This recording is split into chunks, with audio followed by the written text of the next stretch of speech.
Maybe after all we should start making unboxing videos. Hi there folks, and welcome to our next video. This time not dedicated to motorcycles. Unfortunately, it's still lockdown in London, and we decided to give you something different this time. But stay with us and you'll find out. Enjoy. For those of you who are watching my videos for the first time, let me introduce myself. My name is Ivo, and I'm working as a full-time retoucher and advertising photographer in a small London-based photography studio called Lux.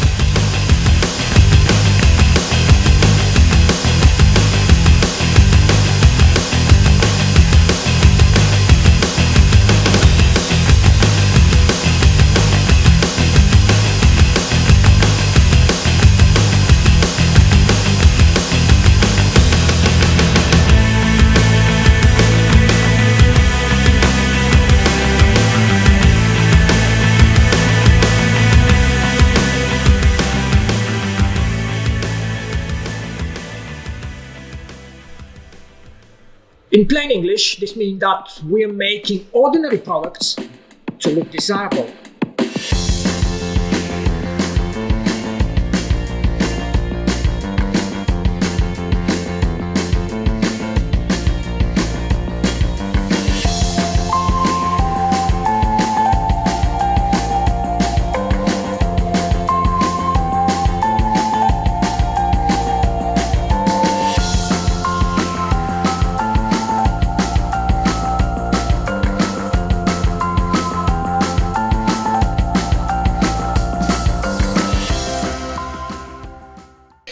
It's the middle of February, and unfortunately this country is still under full lockdown. It's turned out that sourcing a motorcycle under these circumstances is almost impossible, so we decided to give you something different this time. And this is the right place to mention the sponsors for today's episode. What sponsors?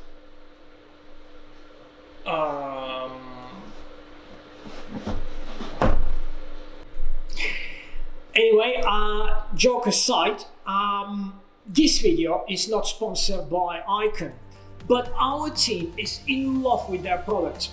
So if anyone from Icon is watching this video and you guys looking for a photographer to execute your products, give us a call. We can hook you up with some pretty good guys that can do a spanking job. And now it's time for that epic intro we created last week. What intro?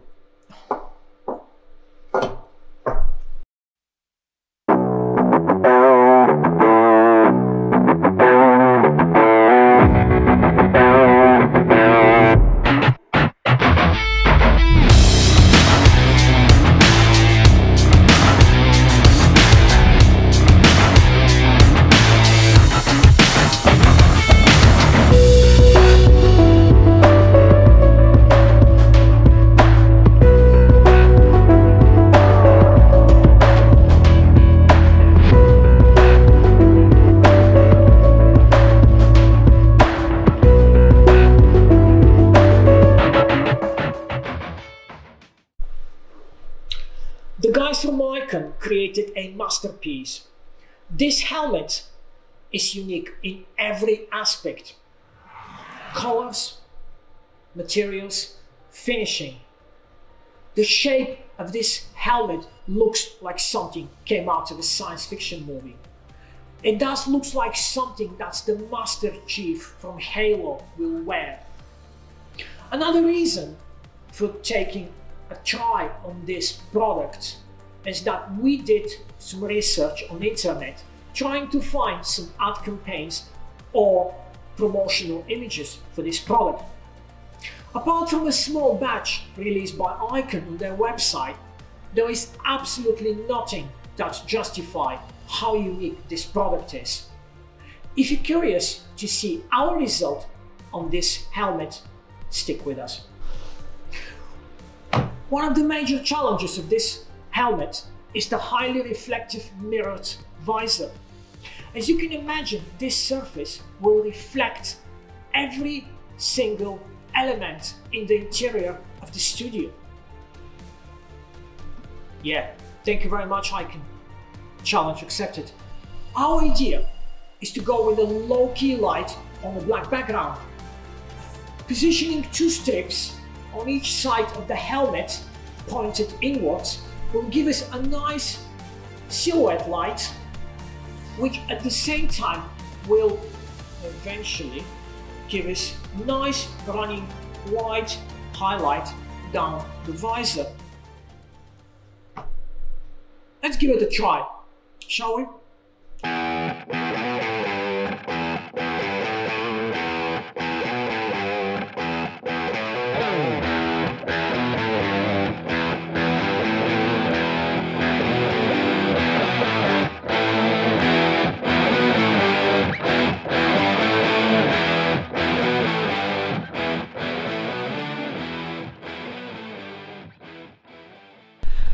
And here we are down in the studio.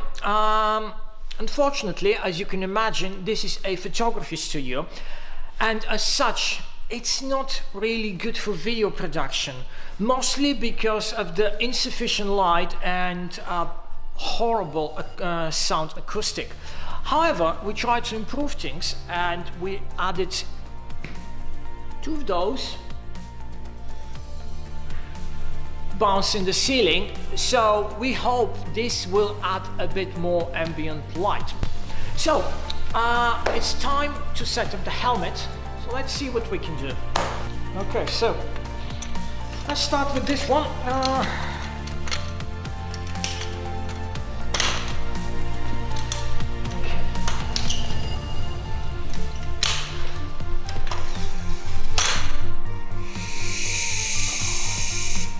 Oh, love this one, just love it.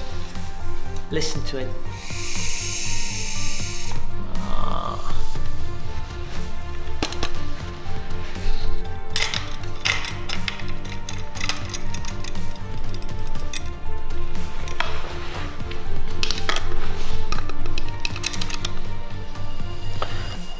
This one is going to be my main helmet support, so the helmet will go here and it will be nice and tidy.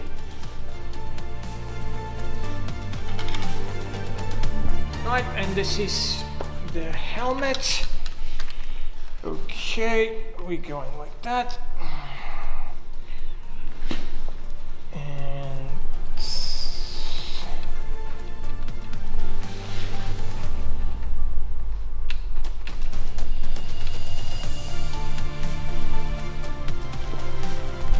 brilliant. As I expected, the whole studio is reflected into that visor.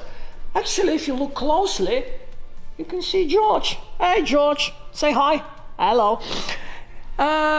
George is from Life on Wheels, and actually, you know what? We need to find time to talk about Life on Wheels. Maybe not now, but we definitely need to spend some time talking about Life on Wheels. I'll leave some links down for you in the comments, so I strongly recommend check Life on Wheels, guys. Anyway, so my intention was to use 2 strips on the both sides of the helmet. So 1 strip here and another strip here. So let's see if this is actually going to work.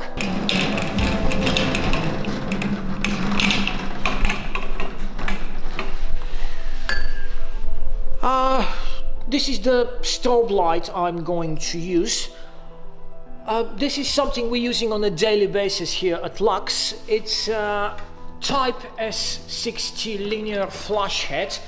I'm not entirely sure what this is. It's made in England, and it's a very, very old piece of equipment. We have quite a few of these here, and we're really happy with the quality and with the type of light they deliver. Of course, back at your studio or back at home, you can use any type of strip light, soft boxes, video lights, anything that can be shaped as a strip light.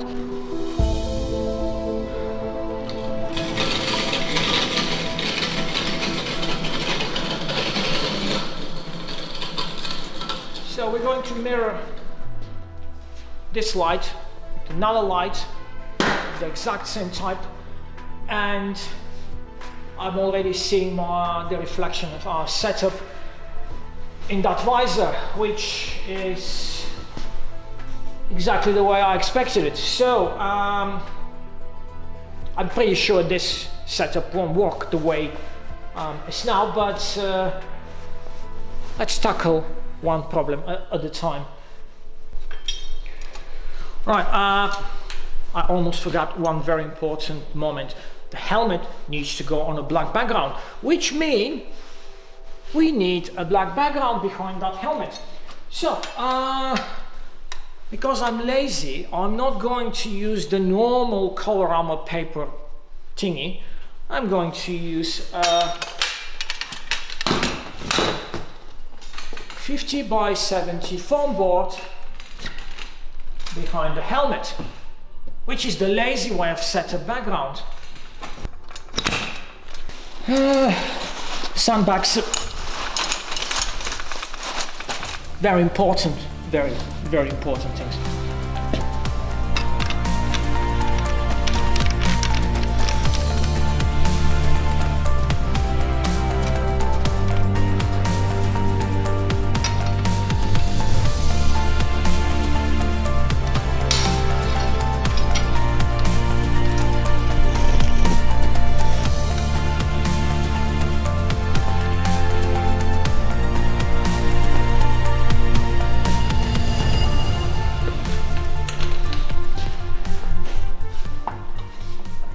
Alright, so this is a quick and dirty version of the normal paper Colorama background.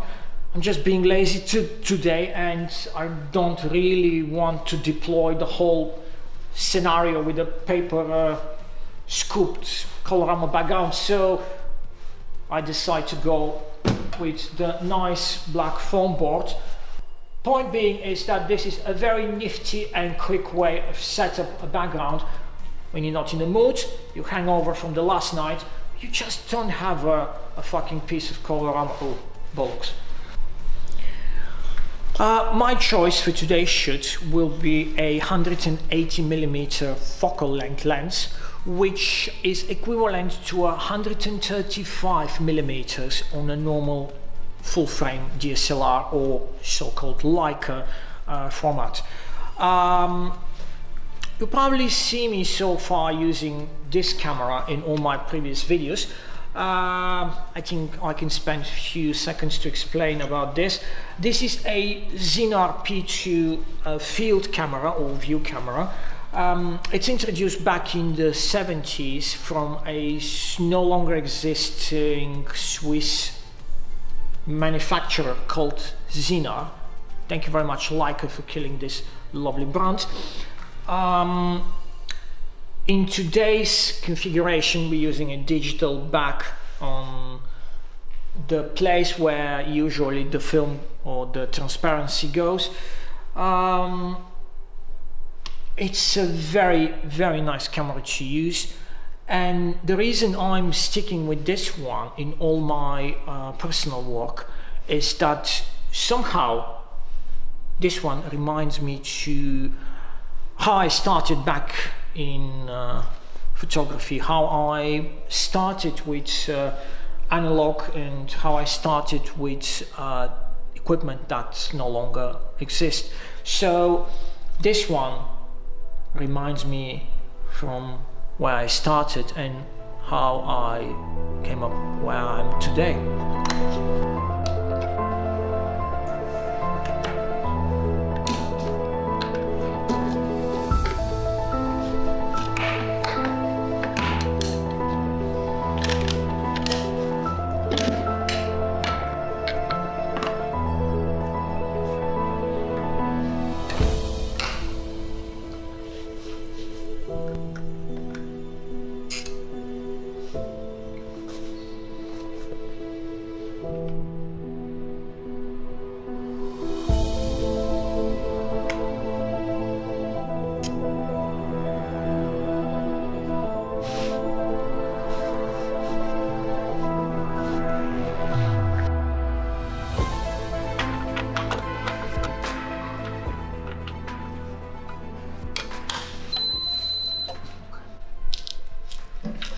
the second part of these lights actually is the power supply, which, as you can imagine, is also very old.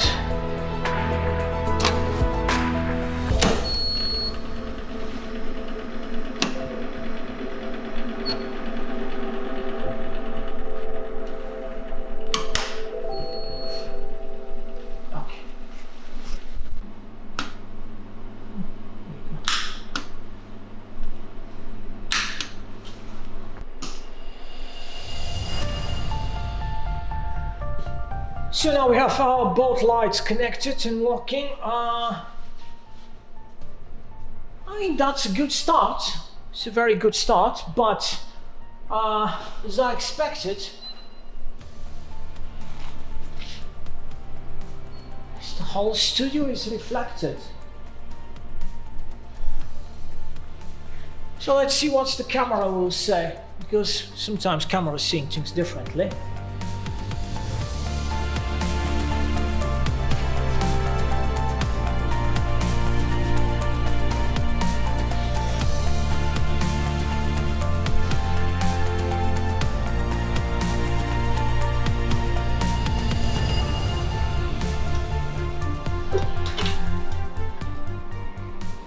I'm going to fire the capture 1, and then we're going to see how the camera is seeing our light setup.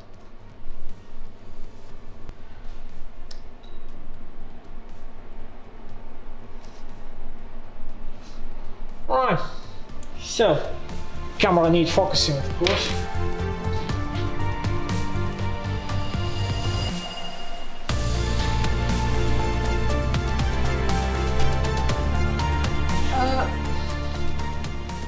If any of you guys using Capture One and finding the live view freaking frustrating, I mean, I can see absolutely nothing.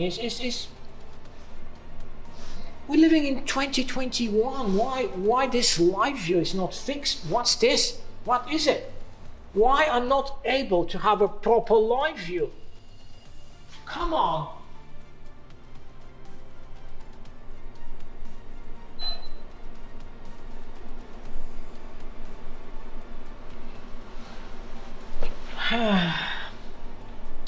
Right, as I expected, the profile of the helmet looks absolutely stunning.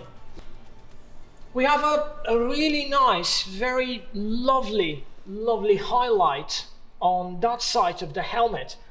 Unfortunately, as I expected, and I mean, live view is not really good, but I can easily say we can see a lot of the studio. But let me just make a shot and see what's happened.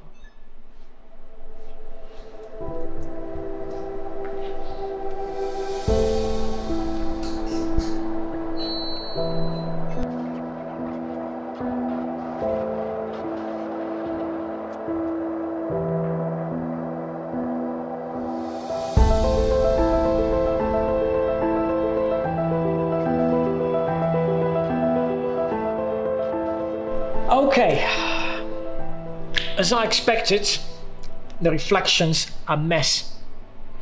We need to address this problem now. We need to find a different approach. This won't work. Also, helmet needs cleaning. It's very dusty.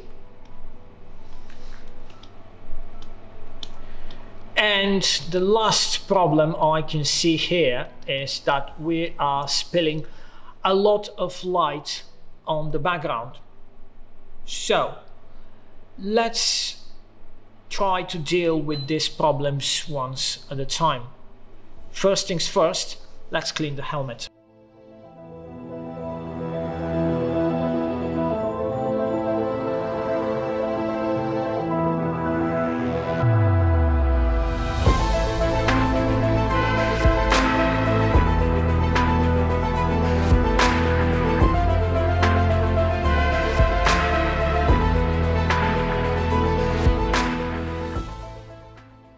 Right, my gut instinct is to try to block the reflections with something large enough and preferably white in order to avoid reflecting things, which actually will do a pretty good job.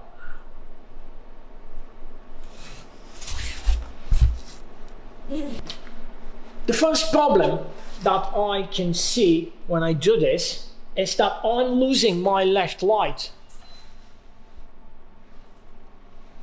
So this means that I need to find a material that is semi-translucent, white, and allowing the light to penetrate and travel through it.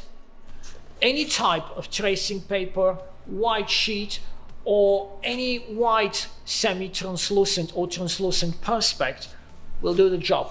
In our case, we're going to use these large screens today, which eventually can do the job. Once we position these screens, we end up with something like that, which, as I said earlier, you can use any type of semi-translucent or diffused materials. So I really hope this will solve the problem, and from what I can see, I think this is our silver bullet. So let's get close and see what's happening.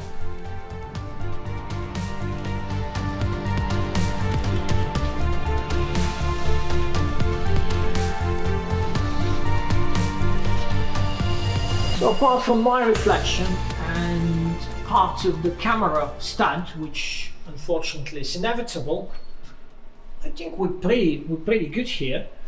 So let's see what the camera will show.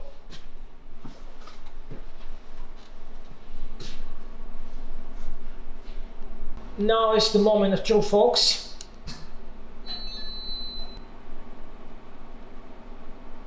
Well, okay. Well, I really like how the screen diffused the light. There are a few minor reflections which we can tackle easily, but in general, this screen is doing most of the job. So, as you can see, it's literally killing 99% of all the reflections, which making the visor look brilliant. This is really how I was envisage this whole product. Well, at this point, I'm pretty happy with the results, so I can say this is our setup for today. It might look simple, but when you start thinking about something, the process of getting the results usually is far longer than actually giving the final result as a ready solution. Anyway, I would like to show you a few tweaks that you are able to do on this already built setup, and this is by moving this light forwards or backwards. So let me show you what's happening if we move this light something like that.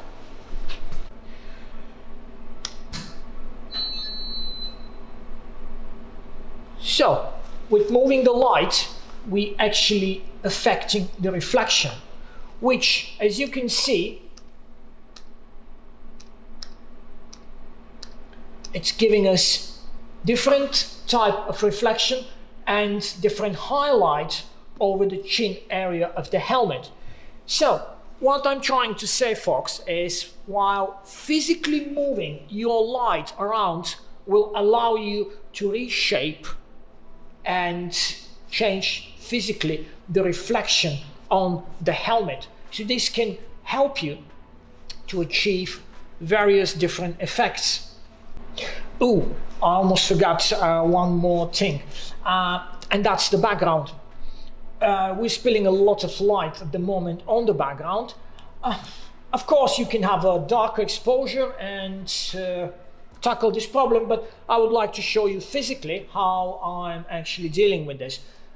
In this instance, it's very easy. You just physically push the background further back, and we end up with something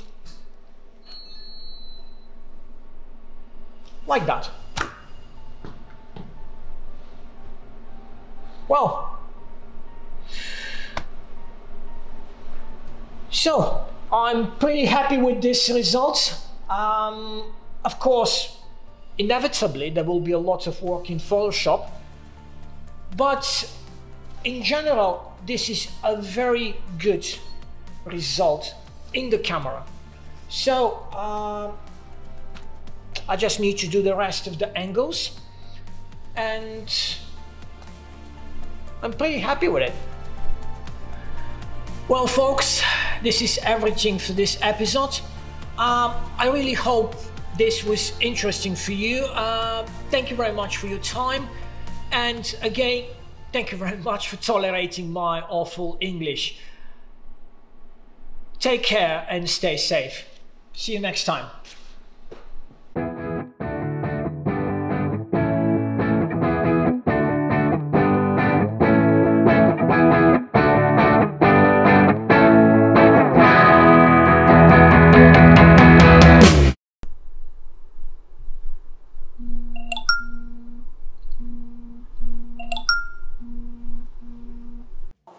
Maybe we should start doing unboxing video, eh? How about this one?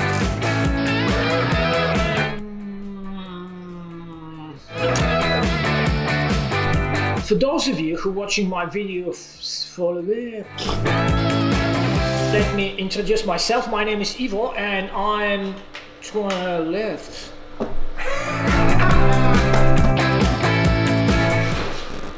Imаме катерица. Катерици живеят горе.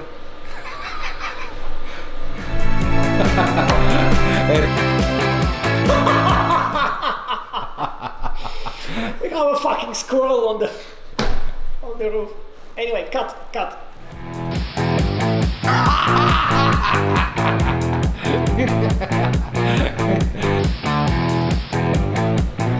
So I decide to go with a very...